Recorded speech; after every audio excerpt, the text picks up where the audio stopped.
என்ன ராஜி? நான் உன்கிட்ட ஒரு முக்கியமான விஷயம் பேசணும். அதுக்கு தான் உன்னை தனியா மீட் பண்ணணும்னு கூப்பிட்டேன். நானும் உன்கிட்ட ஒரு விஷயம் சொல்லணும் தான் இருந்தேன். என்ன? இல்ல, முதல்ல நீயே சொல்லு. இது எப்படி சொல்லணும்னு தெரியல. அதை எப்படி நீ ஏத்துப்பண்ணும் தெரியல. பரவாயில்ல, எதுவாக இருந்தாலும் சொல்லு. இல்ல, நான் இதை உன்கிட்ட முன்னாடியே சொல்லியிருக்கணும். ஆனா அப்போ நான் எந்த முடிவும் எடுக்க முடியாத சூழ்நிலையில இருந்தேன்.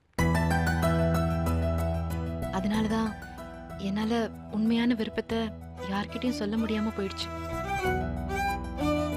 இப்போ நான் தெளிவா இருக்கேன். நான் எடுத்திருக்க இந்த முடிவை நீ எப்படி எடுத்துக்க போறேன்னு எனக்கு தெரியல. ஆனா இதுதான் என் முடிவு. முடிவா? ஆமா கார்த்திக், இது வரைக்கும் நான் பல விஷயத்த அவசரப்பட்டு செஞ்சு பல பேரை கஷ்டப்படுத்திட்டேன். அதெல்லாம் என்னால மாத்த முடியுமான்னு தெரியல. ஆனா இனிமே என்னால யாருக்கும் எந்த கஷ்டமும் வராது. நீ இவ்வளவு யோசிச்சதுக்கு அப்புறம் ஒரு முடிவு எடுத்திருக்கனா, அது கண்டிப்பா கரெக்டான முடிவா தான் இருக்கும். அப்படிதான் நானும் நினைக்கிறேன். ஆனா நீ சொல்ல போறத என்னால ஏத்துக்க முடியாதுன்னு நீ எப்படி சொல்ற? இல்ல, நம்ம லவ் பண்ண ஆரம்பிச்சதுல இருந்தே நான் உனக்கு நிறைய கஷ்டத்தை கொடுத்துட்டேன். அதெல்லாம் நான் அப்பவே மறந்துட்டேன் ராஜி. ஆனா என்னால அவ்வளோ சீக்கிரத்துல மறக்க முடியாது கார்த்திக். நான் உன்னை சரியா புரிஞ்சுக்காம எத்தனையோ முறை காயப்படுத்திட்டேன். அதெல்லாம் இப்ப யோசிச்சா கூட எனக்கு ரொம்ப வருத்தமா இருக்கு. அப்படி பார்த்தா நானும் தான் உன்னை நிறைய வாட்டி ஹர்ட் பண்ணியிருக்கேன். அதுக்கெல்லாம் உன்கிட்ட சாரி கேட்கணும்னு நினைப்பேன். எனக்குள்ள இருந்த ஈகோ அதை சொல்ல விடாம தடுத்துருச்சு. I'm sorry.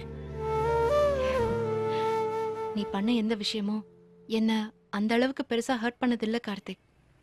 இப்ப கூட உன் ஈகோவை தூக்கி போட்டுட்டு நீ தான் என்கிட்ட சாரி கேக்குற. எனக்காக இது வரைக்கும் எவ்வளவோ சாக்ரிஃபைஸ் பண்ணியிருக்க. நான் உனக்காக என்ன பண்ணியிருக்கேன்னு யோசிச்சா நான் உனக்காக இதை பண்ணா நீ எனக்காக இதை நான் பண்ணுவேன்னு எதிர்பார்த்து வாழ்றதில்ல வாழ்க்கை. இப்போ நீ இதெல்லாம் புரிஞ்சுக்கிட்டு பேசுறது எனக்கு ரொம்ப சந்தோஷமா இருக்கு. ஆனா அந்த சந்தோஷத்தை என்னால வெறும் வார்த்தையால தான் கொடுக்க முடியுது. இப்ப எதுக்கு சிரிக்கிற? இல்ல, நம்ம இந்த மாதிரிலாம் ஒருத்தருக்கு ஒருத்தர் புரிஞ்சுக்கிட்டு பேசினதே இல்லையே.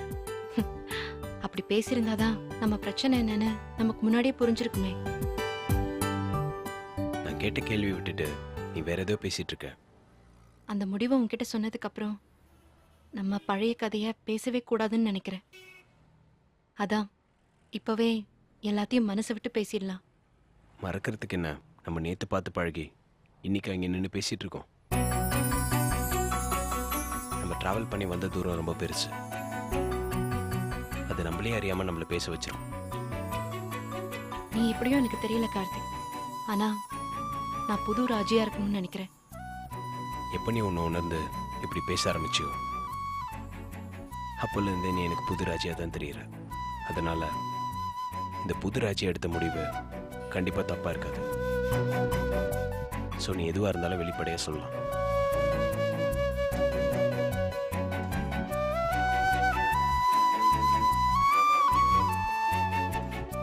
ஏன் தயங்குற? இல்ல, நான் சொல்ல போற இந்த விஷயம்தான் நம்ம ரெண்டு பேரோட லைஃபை டிசைட் பண்ண போகுது. அதான் எடுத்தேன் கவுத்தேன்னு என்னால எதுவுமே சொல்ல முடியல. நம்ம லைஃபா? ஆமா, இதுக்கப்புறம் நம்ம லைஃப்ல எந்த பிரச்சனையும் இல்லாம சந்தோஷமா இருப்போம். அதுக்கு என்ன பண்ண போற? நீ ஆசைப்படுற விஷயம்தான். நான் கல்யாணம் பண்ணிக்க முடிவு பண்ணிட்டேன்.